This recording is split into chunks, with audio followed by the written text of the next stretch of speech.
Hi, this is 2B. This week my sustainability experiment was completed whilst exploring climate crisis as relational crisis.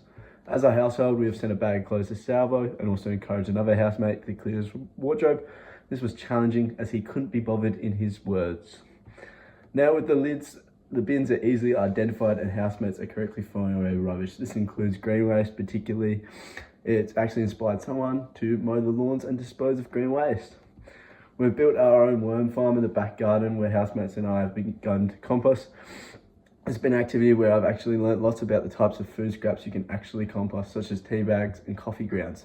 To be totally honest, I think I've been frustrating a few housemates when I see them putting in foods like pastas and processed foods. However, I'm glad I can teach them what foods go into a compost and provide them the opportunity to learn so that in the future they can compost correctly.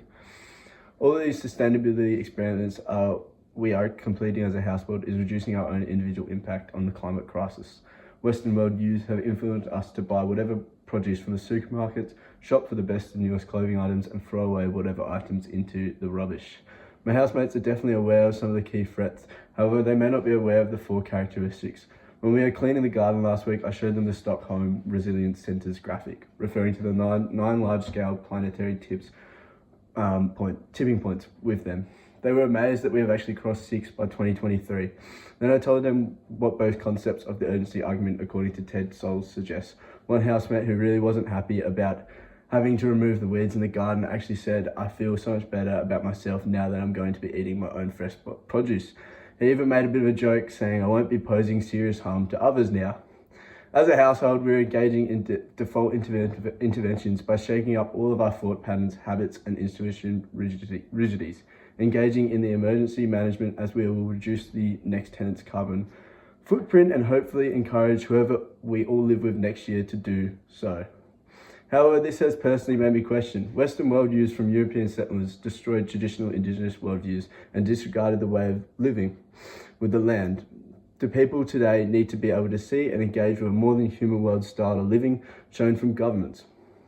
By just growing our own food and composting, we have begun our own relational connectedness within our home, and we have begun to support with our actions that the climate crisis is in fact a bounce back from centuries of colonial injustices against responsible life ways that are critical for socio-logical adaptability and responsiveness.